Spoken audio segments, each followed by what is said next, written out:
Welcome to Politics Done Right. I am your host, Egberto Willies.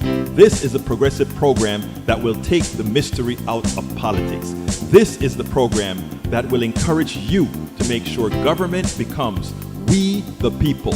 Whether you are liberal, progressive, conservative, or otherwise, you get to air your point of view. We are an independent media outlet that, unlike mainstream media beholden to corporations, we only owe allegiance to you. Remember, you can also send me a tweet at EGBERTOWILLIES. That is at Egberto Willies. Let us engage. That's an It is three. Politics Done Right. Well, folks, welcome to one more edition of Politics and Random. Egberto Willies, your host. Thank you so kindly for being part of the show. We are going to have a great show for you today. Welcome aboard, everybody. Welcome aboard. Let's see who we have in the house.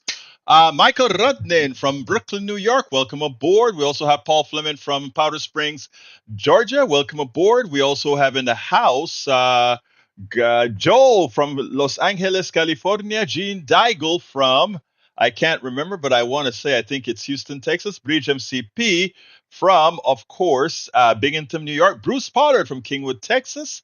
And we have Eric Hayes from Atascocita here in the house. All right, let's see what we got here. Egberto, one for the screen with all three follow-ups surrounding this topic, as this is describing embezzlement and sociopathy all rolled up into one. Benjamin Dixon's right on his YouTube community page. Elon Musk is one of the greatest welfare queens in the history of America. Now he's overseeing through Doge the purchase $400 million worth of Tesla Cybertrucks through the RFP as for armored vehicles. Anyway, who has a sense of that? Let's go ahead and put that out on the screen for you, Senor Rudnin. If I can get to it, I think this is it right here. And let's go ahead and get that on the screen for all to see. And it says, no more free lunch. World's poorest gets nothing. Fed funds must get infinite number of bucks. And unfortunately, it is our bucks we're talking about. Thank you for that excellent thing, Senor Rudnin. We have here CBS Senator Richard Blumenthal demanding answers about possible $400 million State Department purchase of Tesla Cybertruck. Senator Richard Blumenthal, the ranking member of the Senate Permanent Committee, said Mr. Musk's dual roles pose conflicts of interest so obvious that they hardly require explanation. The State Department's intent to purchase armored Cybertrucks suggests the conflicts of interest in Mr. Musk's installation of his cronies throughout the government are not being adequately managed and, in fact, are increasing by the minute. In the 15 months since it was released, the Cybertruck has been widely derided and subject to at least 6 separate recalls. It's a piece of crap. Indeed, Tesla has reportedly had disastrous sale numbers for the Cybertruck. It hardly seems like the type of reliable vehicle the State Department would want for contract absent heavy thumb on the scale. And it turns out, man, even in Europe, his sales are down the drain. His sales are down the drain in Europe. Okay, continue. CBS USAID Inspector General reports almost $500 million in food aid at the risk of spoilage as it sits in port ships and warehouses after funding for the U.S. Agency for International Development, or USAID, paused by the Trump administration, according to February 10th report from the government watchdog. The report from USAID Inspector General highlighted the risk of safeguarding and distributing $8.2 billion in unspent humanitarian aid after the Trump administration ordered almost all staff to replace or leave and ordered a review of the U.S. Foreign Assistance Program. USAID, which provides humanitarian aid to and more than 100 countries, buys food directly from whom again? From the United States farmers. So he is screwing his farmers. Okay, with USAID funding pause, there is concern among U.S. farmers about the market for some of their products, including Kansas sorghum producers, according to other Topeka Capital Journal. While the future of USAID funding and its purchases from the U.S. farmers remains unclear, it's worth noting that it's a whole bunch of money. All right, CBS Musk is not an employee. I read that already. You guys can read that one. It's too long. But let's see what else we got here. Paul Fleming says a Frederick Douglass parade is canceled because honored a black hero during BHM now violates Trump's anti-DEI order. The Maryland National Guard withdrew, citing new Pentagon rules against Identity Month, erasing events honoring past black leaders won't erase the truth. And it's funny, right? Because they would like to celebrate Christopher Columbus, who was nothing more than a genocidal murderer, right? Christopher Columbus, the ones we revere, we even have a holiday for him, but he was a genocidal murderer. But hey, it's okay to have something for him. What can I say? Former Vice President Mike Pence is speaking out against President Donald Trump. He sure did. He said Donald Trump need to stop lying. The road to peace must come built on truth. Stop lying, Trump. Even your former vice president says it. Gene Daigle says, tell me why was Trump and Musk being interviewed when if Musk is not leading the doji that it's listed on the executive order Trump signed on day one? How about those egg gases and grocery prices? I know, and the media needs to call him out more, but they're not doing it. A leaked internal strategy document from Vladimir Putin's executive office, maintained by Yahoo News, lays out a detailed plan on how Russia plans to take full control over neighboring Belarus in the next decade under the pretext of a merger between the two countries. Amazing. Bruce Fowler said, well, here we are again. Yes, Bruce, and it's great to see you here. I trust that your eye, by now, not completely healed. You still probably have to wear that piece on your eye for a bit, and you can't get it wet as much, but I hope you're doing fine. Gene Daigle is in Alvin, Texas. Registered at Egberto, Gene Daigle, Alvin, Texas. Thank you, brother. Yvette Avery Herod from Atlanta, Georgia is in the house. Great to see you, my beautiful Yvette. All right, let's see what else we got here. Bree says, Egberto, a group I belong to, went to Doge website and downloaded the info so you can see, put a file to look at what I think is Excel. She wanted to verify whether their claim $55 billion in savings actually adds up. And surprise, surprise, it doesn't. Not only doesn't it add up, but they did where they said they saved $8 billion. I think it was CNN or WAPO or one of them. After doing the research, it saved $8 million. $8 million. What can I say? Lying is endemic in their ways, right? Lee Grant says, hey all. Lee Grant from Montgomery County. How you doing, Lee? Great to have you here. Bruce Pollard said, are electric vehicles safer than gas-driven when used for military purposes? I don't know. Actually, we need to revisit a lot of stuff about the electric vehicles to make them safer. There are a lot of things that, remember yesterday, I like to be honest about what I talk about. There was a big fire in California at a battery storage place, right? I think this place stored power so that when the wind isn't blowing or the air or the turbines aren't turning because of no wind.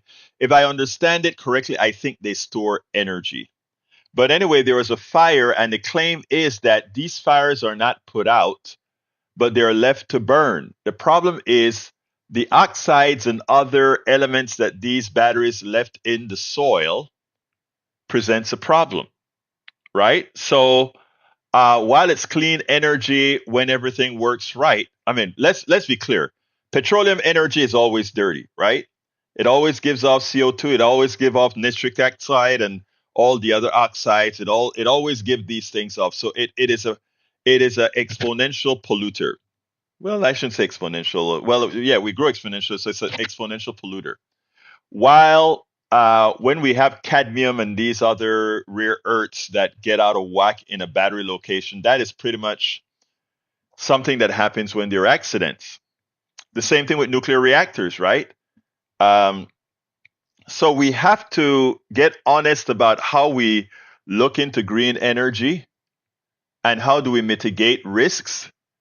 Because while this big plant explosion in California gives a lot to be that we must revisit, including certain new types of nuclear power. I don't have enough knowledge on this purported new type of reactors that don't have the issues of storage, etc. I'm not sure. But what I'm saying, as progressives, we cannot allow ourselves not to be honest, completely honest in the promotion of green energy, the risks of some of the parts of green energy that we support, because we know we are on the right side of history. We don't need to lie or hide things that need to be mitigated where it comes to green energy. So, answering that, Bruce, why did you make me go off on a tangent? Love you, brother. All right. Paul Fleming says over 1,000 employees fired at the Kansas City IRS office. Over 75% of them in submission processing are the team that handles paper returns. There are only 2 sites in the U.S. still handle paper returns, and KC is one. Hope you filed electronically, otherwise you wait forever for your taxes. All right, Donald Trump has reportedly spent an estimated 10.7 million worth of taxpayer money to play golf since his inauguration. That is maybe Doge need to do something about that, right?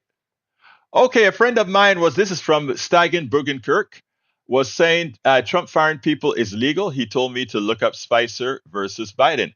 I did, and I am furious. Oh no, it is legal. I don't look. Trump is the executive, okay, guys. The way separation of powers work, he is the one who runs the executive. They tell him how to spend the money, but then within the executive, people have bargaining rights and other kinds of rights. And yes, it is true. Donald Trump can fire people in the executive. What has to be done is to make it very difficult for him to want to fire people. I mean, every congressperson can fire their staff. But again, civil servant rules and all of that is a sort of union that protects them. So yeah, you don't need to be mad about that. Actually, we want the executive to be able to fire people, but we also want to be able to hire good executives and fire bad ones.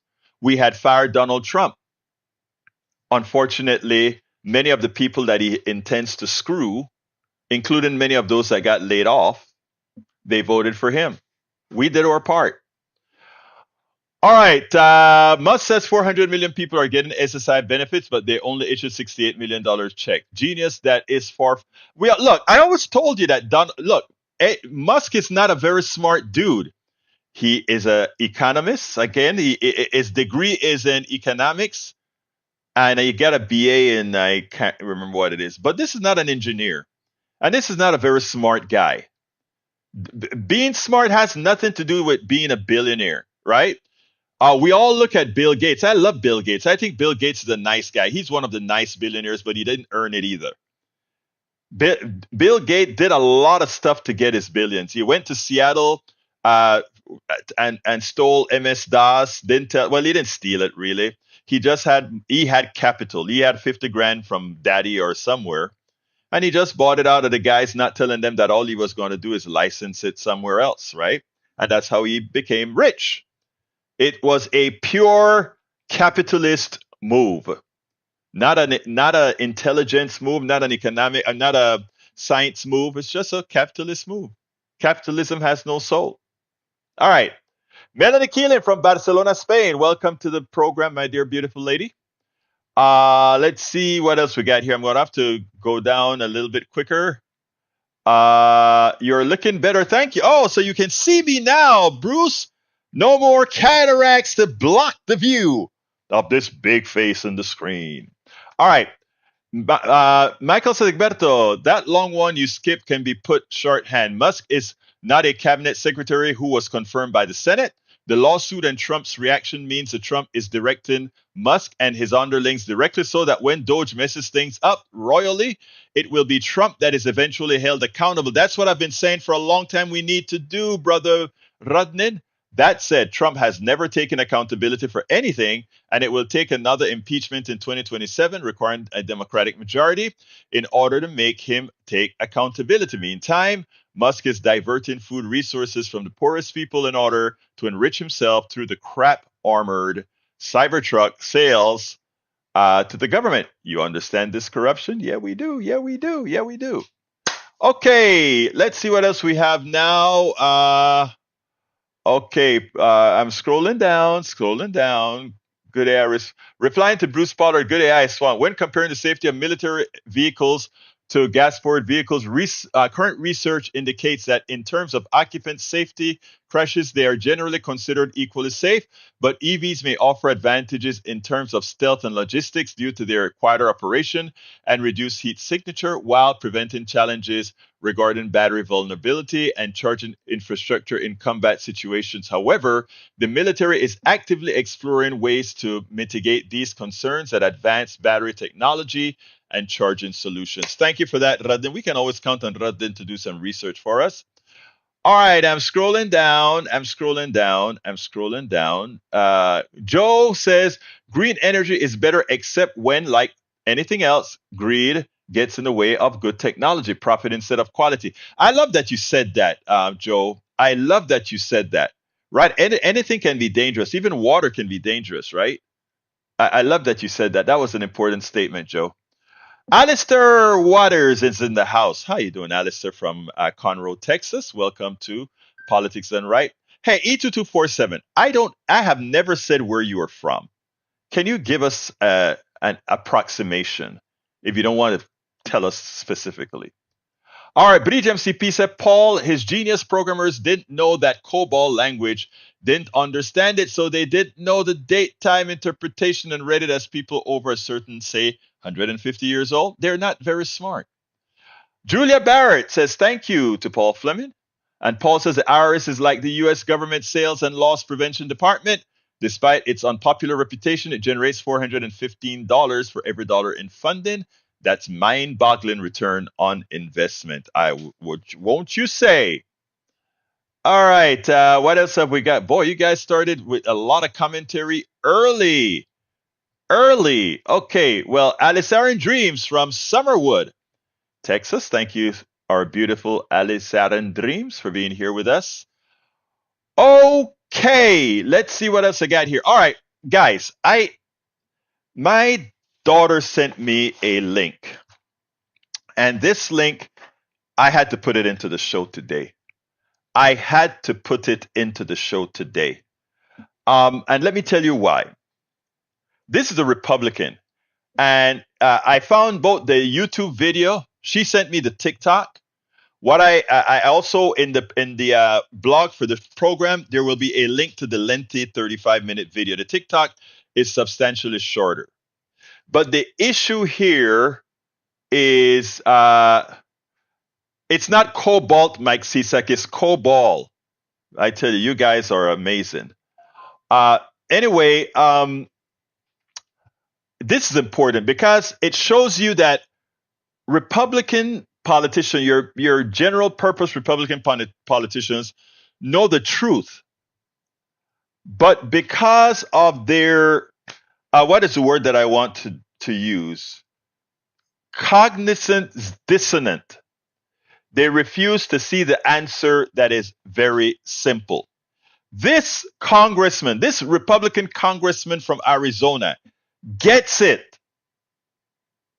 But the solution, this poor guy doesn't seem to get it. And he's in this particular video, it's not going to have anything about solutions. So let me show you the video, and then we'll go and move it to the other side. So let's get it here. Okay, why is it saying trouble playing again? Let's see if I can play it again. Refresh, come on now. Oh my God, it was supposed to be here. Let's see if we can get it done. I want to see, there we go. I want you and everybody else to see something. This came from a Republican's mouth, okay? Give me a second. Last night I could barely sleep because I had read report after report after report, and the math was devastating. If you add it all up, by 2035, you have over $74 trillion in debt. That 40,000 federal employees leaving is a single day of borrowing. Yet I watched someone on television last night saying, well, look, we're going to make a huge dent in the U.S. deficit with these 40,000 taking early retirement. It's one day of borrowing. Okay, so someone yesterday said, okay, let's get rid of the federal subsidy on tax-exempt bonds for stadiums. Okay, great. We calculate that's about 6 or 7 seconds of borrowing for a year. Really popular ones. Department of Education salaries. So if you get rid of the Department of Education salaries, and I think this is all of them, is about $2.75 billion for 9 hours of borrowing. Had this the other day. Let's get rid of healthcare for those who are here illegally. This is the emergency services for undocumented. So we calculate that to be about 2.1 billion a year. This is the emergency healthcare on undocumented. Okay, got you another 9 hours. So let's actually go to something a little bigger. Let's get rid of the foreign aid. Okay, foreign aid's gone. You got yourself a week. How many times, those of us on the right, I've been in a debate with another Republican, if we just didn't have foreign aid, we'd be fine. Okay. Now, you've got to deal with the reality of what that does to our military, our footprint in the world, protecting the reserve currency. Why are we the reserve currency? Because we have a footprint, we protect the trade routes, but look, you should know that from your history. But you just wiped it out. You just covered a week of borrowing. The famous pie chart. Everything a member of Congress votes on is borrowed money. Every dime in defense is borrowed money. Every dime in non-defense discretionary is borrowed money. I think last fiscal year, $400 billion of earned benefits. But let's actually now have the other thing where I'm going to start to really make a couple of my brothers and sisters annoyed around here. United States, according to the Census Bureau from last month, will have more deaths than births in 8 years.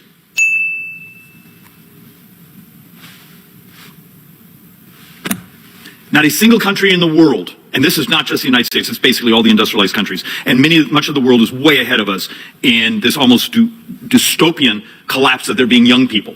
The other stupidity we engage in this country is we educate people in our fine universities, and we send them home to compete with us. Wall Street Journal today actually has an article on drug discovery and drug research and how fast China is basically competing with us now in new biologics and those things. And the basic premise is that we educated the very people that are competing with us because we sent them home because we're idiots. And yet I will get folks who will now, right now, pounding out texts saying, but I don't want foreigners in there. Do you want us to be able to pay your Medicare bills? Turns out, as an economist, you can't hit the number without a talent-based, STEM-based immigration system. We just can't. Because here's your problem. We built the models, so we're going to extend expensing for research and development, so we're doing things better, faster, cheaper. What happens when the very companies that are doing that, the research labs that are doing it, continue to show up in my office and say, we can't get enough people. We're being squeezed. We're going to have to do part of the research on the other side of the world. Have we lost our minds? Oh, but David, you can't tell that. That will upset someone. Because, and this chart I know is almost impossible to read. Its punchline is very simple. Unless we have this productivity spike, we're going to get poorer.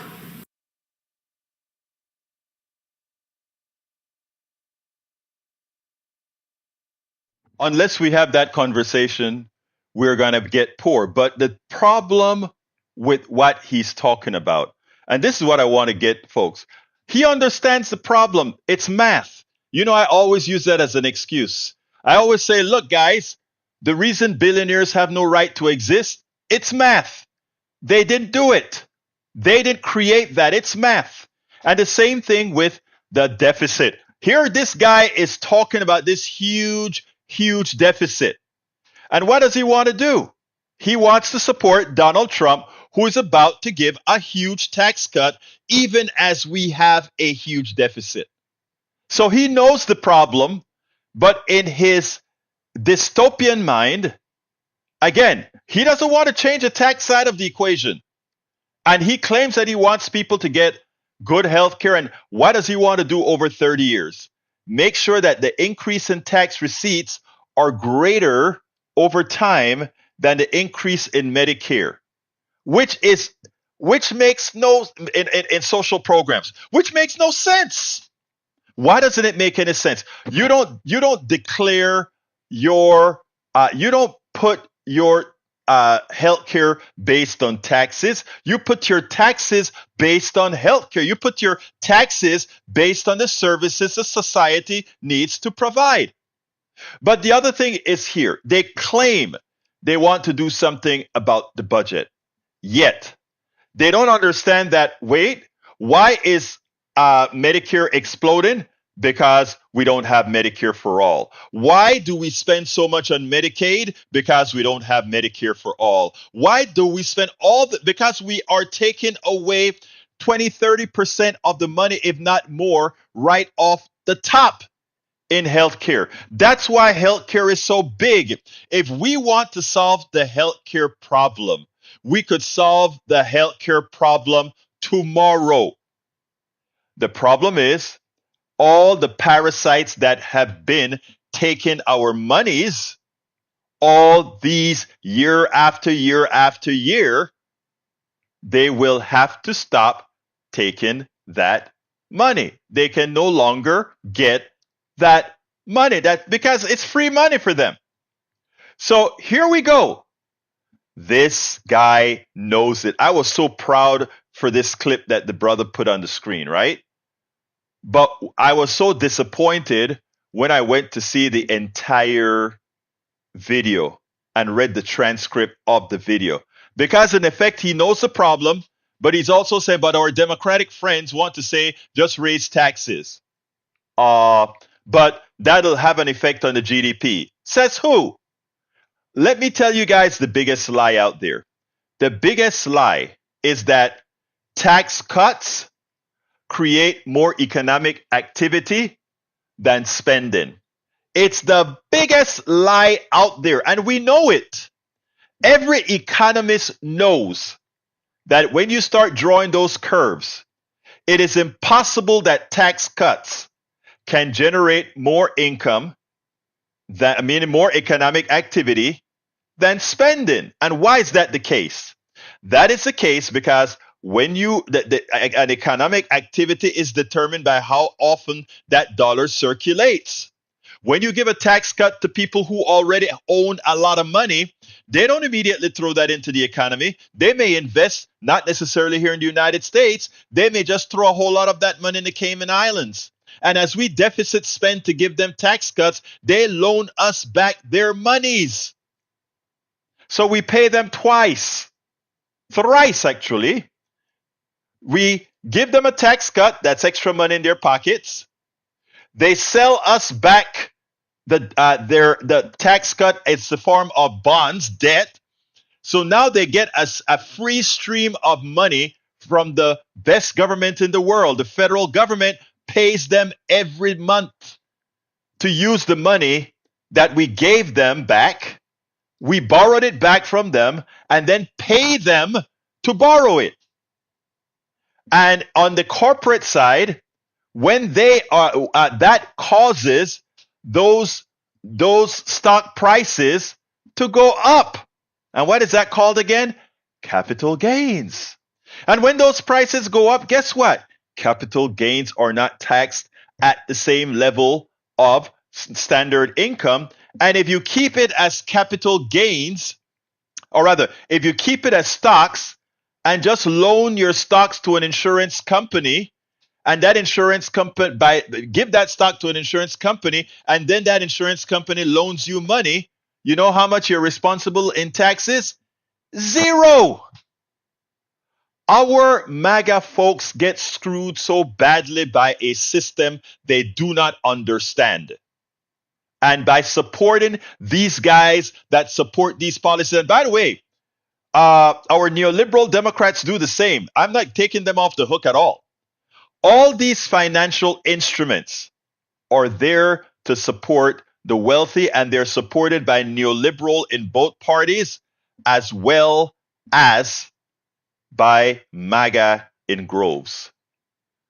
So they enjoy being screwed. It is such an amazing thing.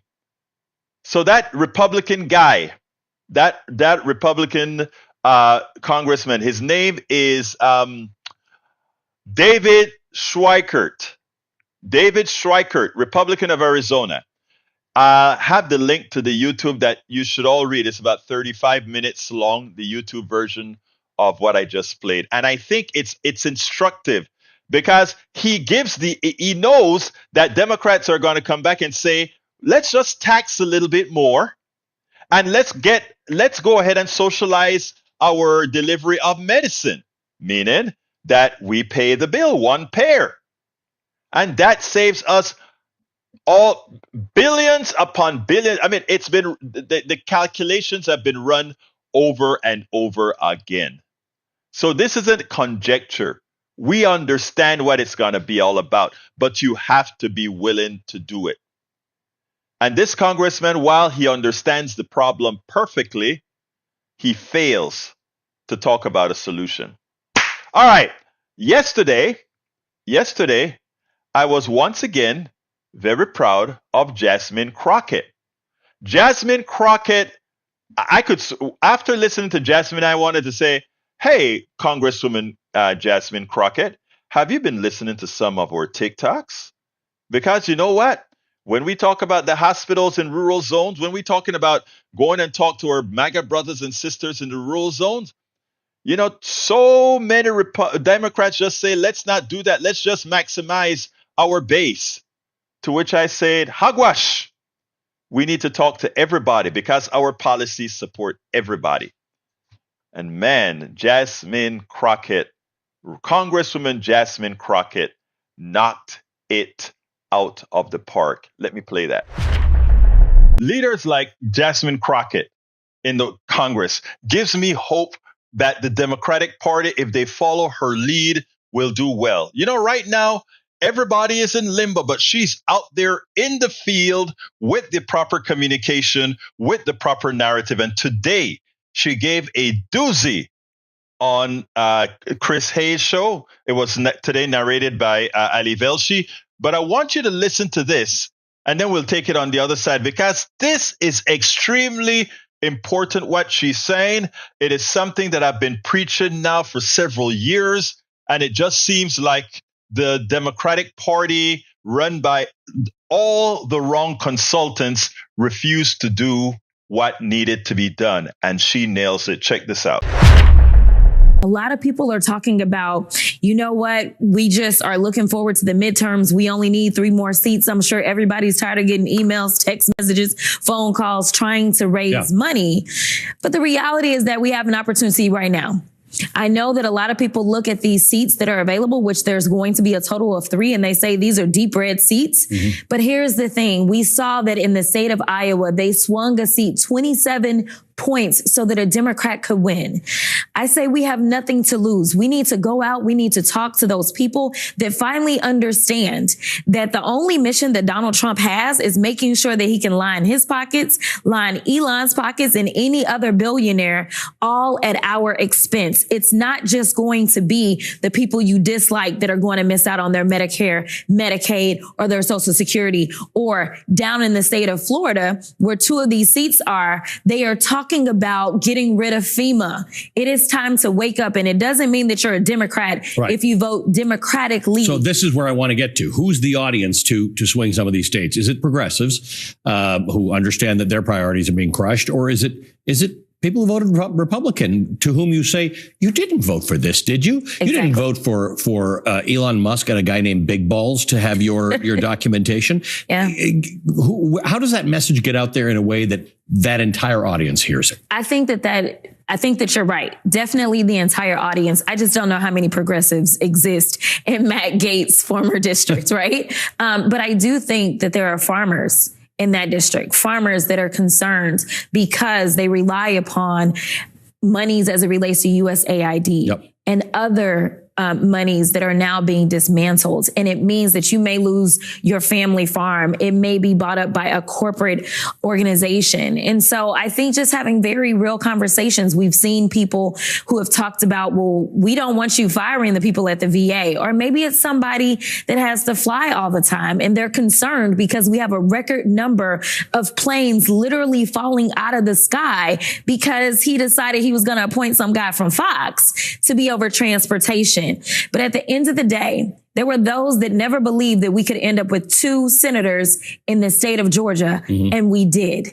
There were those that never believed we could have a Democrat representing Alabama, and in that special election, we did. So I think if there's any point in time that the people should rise up and figure out where should I focus my attention, it's on these special elections, and it's having real conversations on the doors with real people talking about what's really happening and not the lies lies that they're putting out there. We've got to go into their territory. We've got to explain to people in rural America, the reason that you don't have hospitals is because of their policies. The reasons you're not going to have schools is because of their policies. The reason that you had access to more jobs, more healthcare, as well as the next level of farming was because Democrats were the ones that wanted to make sure that you could have broadband access. We've got to start having the conversations instead of just ceding the territory, because the reality is that right now they're trying to cut SNAP benefits. You know who uses more SNAP benefits than anybody else? It's rural America. It's not urban America.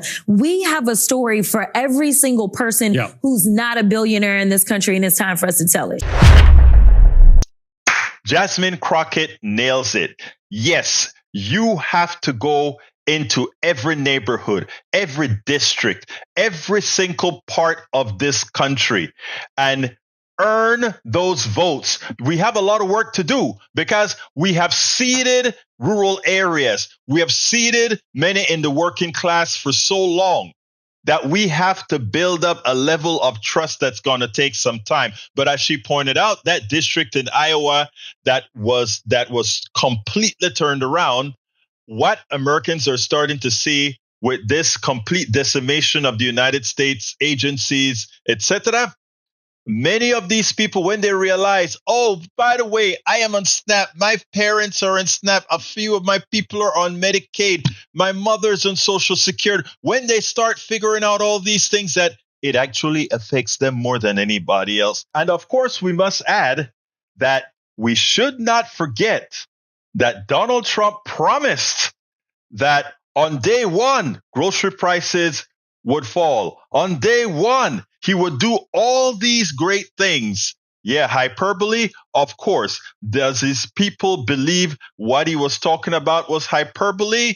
Well, some of them maybe, but people were expecting results.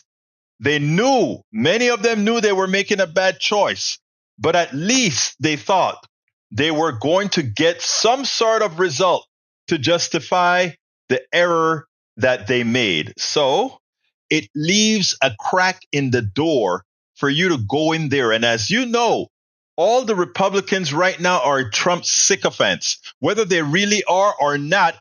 On outwardly, they're constantly sucking on Donald Trump. So here is the deal, folks. Now is the time. Jasmine Crocket, Congresswoman Jasmine Crocket nails it.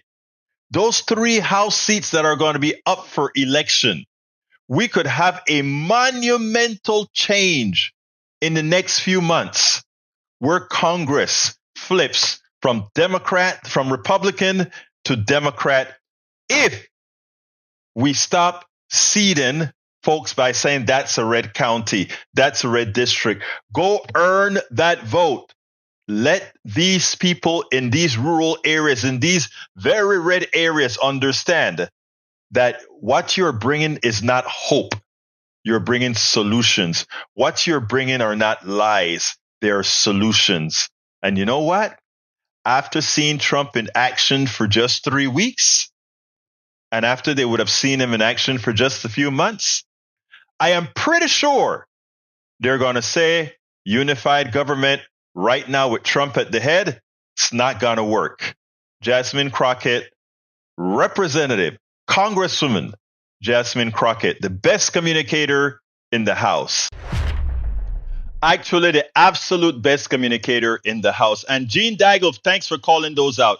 Florida 1, Florida 6, and New York 21. And here's the deal. You remember Donald Trump got great support from Cubans? You remember Donald Trump got great support from Venezuelans? And then he turned around immediately and canceled the status of a lot of Cubans and Venezuelans. And a lot of these people have a lot of relatives in the Miami area, in the Fort Dade area, in the Fort Lauderdale area, on the I-95 corridor, on the what is that one that goes across? I think it's called the whatever the left-right one is. They have a lot of folks so they're pissed. They're making TikToks and videos talking about Donald Trump. You deceived us. Donald Trump, you lied to us. So those two places in Florida are good case for a pickup. The I-4 corridor. Thank you, Digel. The I-4 corridor. Let me just tell you also, and why New York 21 is a good pickup opportunity.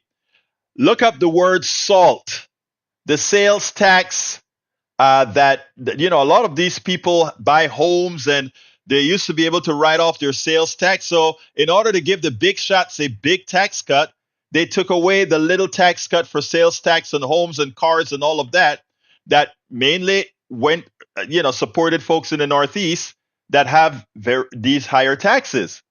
So they weren't able to write it off. So now Democrats have great options for why New York 21 should go to Democrats and why Florida, what is it? Florida 1 and Florida 6 should go to a Democrat. And with that, guess who becomes Speaker of the House? Yes, he becomes Speaker of the House.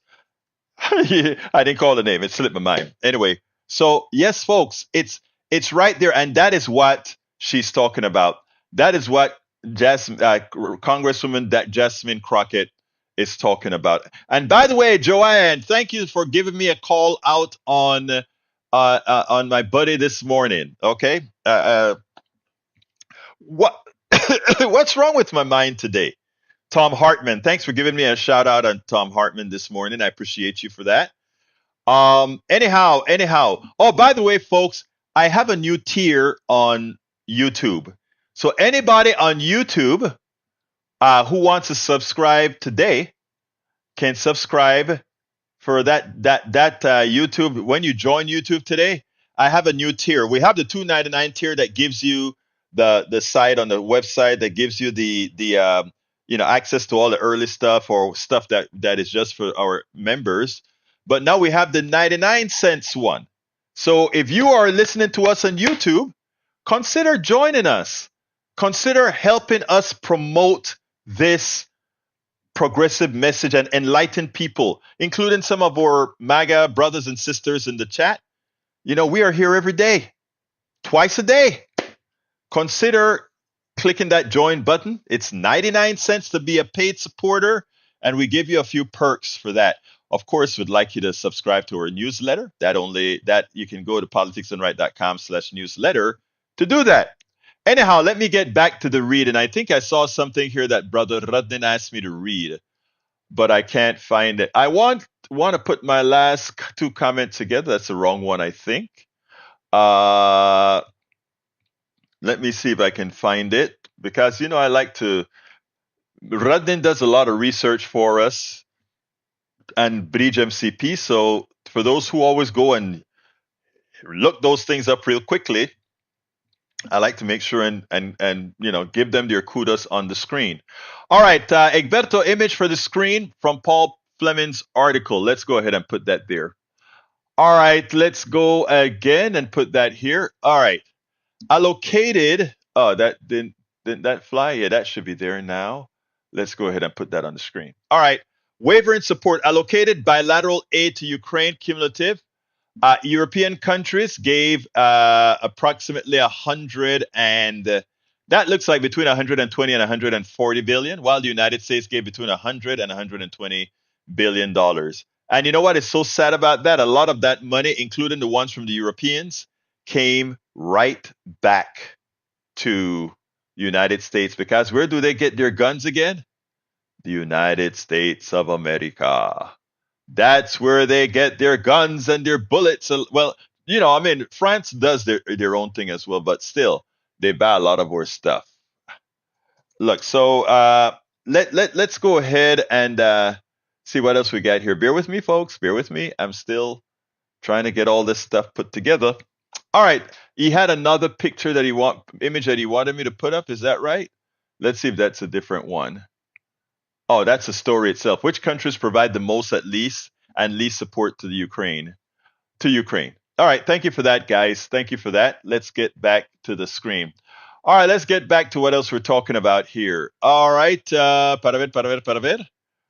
Gene Daigle. Paul says, last word, MSNBC. Lawrence, because of Musk and Trump, for the first time, Social Security payments are not guaranteed.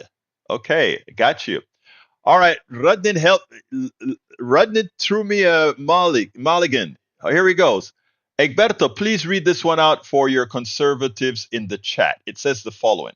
Conservatives want to steal from Social Security, Medicare, Medicaid, programs we all have paid into in order to solve their debt crisis. Here's the funny part. If we get rid of private health care, push Medicare for all, we'd actually save how much again? $450 billion per year, while having a million fewer bankruptcies and 70,000 fewer deaths from people enduring denial of coverage. Love that. Hey, my brother E2247, thank you so kindly for your, I think that's a subscription. Thank you so kindly. Or is that a super chat? You know, guys, I'm still learning this stuff, right? I don't understand the money part very well. So anyway, thank you so kindly for that. Mr. E2247, you still didn't tell me where you're from, E2247. You should at least give us a vicinity. You know, we like to call that out. All right, what else have we got here? Stagan Bergen Greek says, I got an email from the Canadian Embassy. They will not process my immigration visa at this time due to a backlog. They recommend reapplying in 3 to 6 months. Yep. Because everybody wants to go to Canada right now. Canada, you get better healthcare, you live a longer life, and people are just nicer. You know what? It's so funny. People see some of the people on the right in Canada going crazy, right? But these are people on the right who haven't a clue what it's like to live in the United States. They haven't got a clue what it's like to live in the United States, and see the problems that we have here. And I wish more people would speak on it, because one of the problems with Americans is that we know how to do something in silence. Americans are a people that suffer in silence. I mean, if you go to Panama and somebody doesn't have something, first of all, let me tell you about Panamanians. We don't starve because everything is green in Panama 24/7. So if you're starving, you can always go a little bit into the country and cut you some bananas off of a tree somewhere, get you some yucca growing somewhere.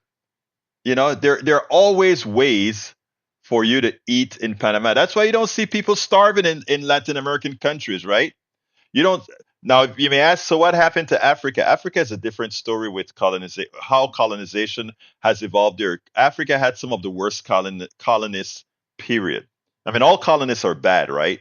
But they had some of the worst. So that's another story of how the famines come about. And plus, doesn't help that some people are in the desert.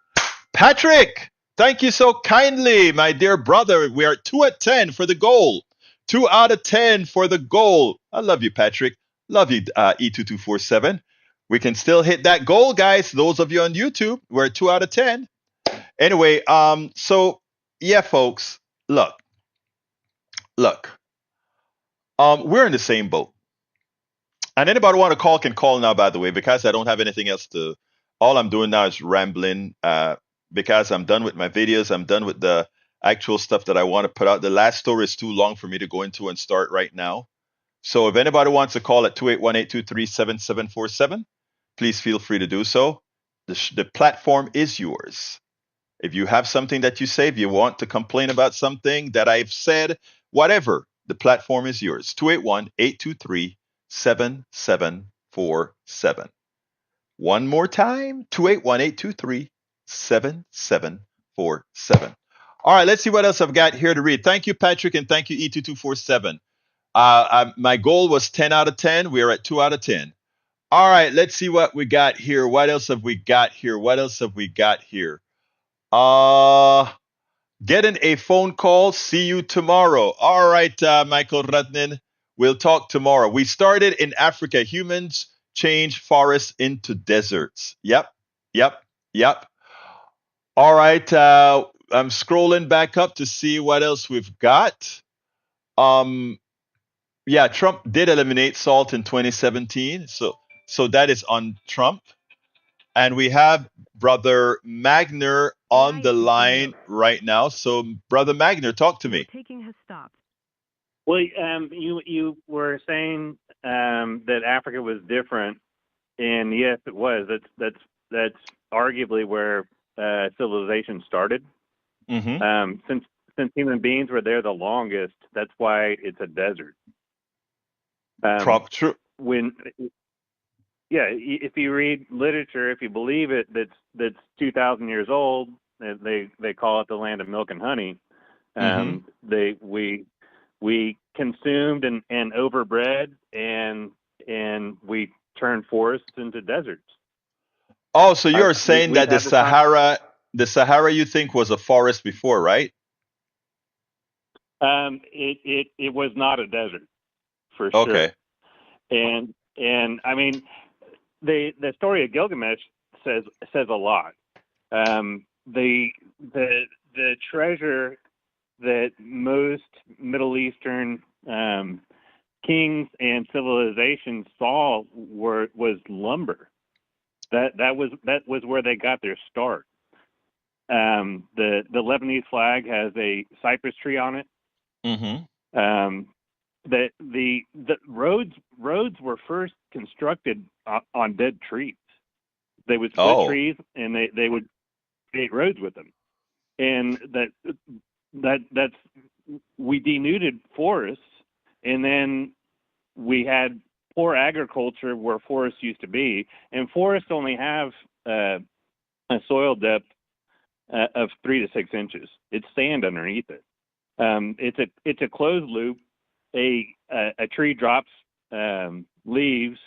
The leaf decays typically from either mold or from an insect, and then it becomes something that eventually becomes soluble through cations into the tree. It's closed loop, goes over and over. Well, when you cut that down, that system's broken, and then you can farm on it for 6 months, maybe a year or two, and then it is completely depleted of carbon and the basics, the upper nutrients and lower nutrients for agriculture. So let me ask you something, Patrick, from your research. Do you know if they've ever? I know that the oil companies do a lot of drilling, let's say in the desert, right? Do you know if they have columns that they have returned, meaning different layers of the ground up and until they reach the oil? Well, think about it. Wait a minute. Do you know if the genesis of the oil in Saudi Arabia and all these places are plant-based or animal-based? The carbon? largest field in the world and in Saudi Arabia is GWAR, the Gore field. That was discovered, I think, early 20th century, maybe around 1910, 1920, 1930, somewhere in there. Don't test me on that, but that was all algae. And what happened was that was during one of the extinctions, probably either 130 million years ago or 90 million years ago, and that was ocean. And what happened was the oceans got warm enough to where currents were shut off. That's what we're seeing right now. We're seeing this. We're seeing events that actually created this oil. Now, oil is the carbon in oil is a closed loop too. If it's in the atmosphere, there are systems that are inherent with the planet that return that to the soil. We know the loop. Tectonics crushed single-celled organisms, mostly plankton, algae. Algae was a big player. For some reason, people think that oil comes from dinosaurs. No, it comes from algae mainly. And it was folded over, and then it was at a depth that they call what's the kitchen. And the kitchen will produce either natural gas, oil, shale, depending on its pressure and its depth. It has to have the mass or the weight of water and plate tectonics to essentially crush it. And you can't have currents at that time. Currents shut down when we have too much carbon in the atmosphere. It's part of the mechanism. Great. By the way, what's your source on this now, my brother? There's numerous documentaries. Caltech has a streaming theater, and Professor Goldman, I think, has several good books. Has a lot of lectures. Once you start researching energy or peak oil, this is all. You'll run into thousands and thousands of articles, sources. Right. Well, look, thank you for that. Goldstein is the professor. Look, we're out of time. Okay. Brother. But here's the deal. I appreciate that. I learned something today. Remember what I told you guys? We have the collective. There's nothing like the collective mind. Nothing like the collective mind. And you bring a whole lot to the program, Brother Patrick Magner. Appreciate your information. All right. Yeah, have everybody look up Gilgamesh. That was actually taming the forests of the Middle East that are now. Yeah, actually, Gene Daigle already did. Professor David Goldstein. Okay, we'll check that out. Look, thank you very much, everybody. Thank you. We'll talk tomorrow, Brother Magner. Okay. Yes, sir. Thank you so much for having me on. Have a great day. Absolutely. Thank you, sir. Anyway, folks, thank you all for being here. Please remember, we have this on YouTube. We have a new tier, a 99-cent tier. If you want to support, independent media, and you really don't have the $4.95 that we have for the newsletter, try 99. Support us however you can. Go to our YouTube channel and click join. Become a member, and you get all the stuff early. But folks, one of the best ways to support us, like I constantly say, and we appreciate it much, is if you become paid subscribers of our newsletter, and you can find that at politicsdoneright.com/newsletter. Again, that is politicsdoneright.com/newsletter. Of course, you can become a patron as well by going to politicsdoneright.com/patreon. That has a lot of offers as well.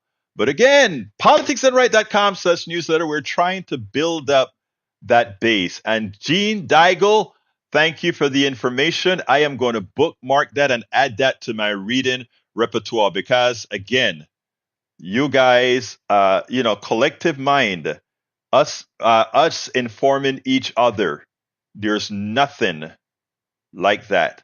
And I wish our brothers and sisters on the right hand side of the aisle would open their minds more to the scientific mindset so that we can all learn together. That's what it's all about. Anyway, folks, got to get out of here. Please go to politicsdoneright.com/newsletter. Become a paid subscriber. You'll be helping put the message across. My name is Egberto Willis. Love you all. This is Politics Done Right. And you know how I end this baby. I am what? Out!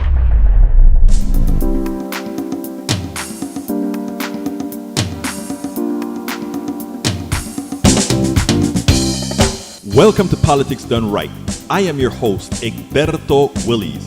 This is a progressive program that will take the mystery out of politics. This is the program that will encourage you to make sure government becomes we the people. Whether you are liberal, progressive, conservative, or otherwise, you get to air your point of view. We are an independent media outlet that, unlike mainstream media beholden to corporations, we only owe allegiance to you. Remember, you can also send me a tweet at EGBERTOWILLIES. That is at Egberto Willis. Let us engage. It is Politics Done Right.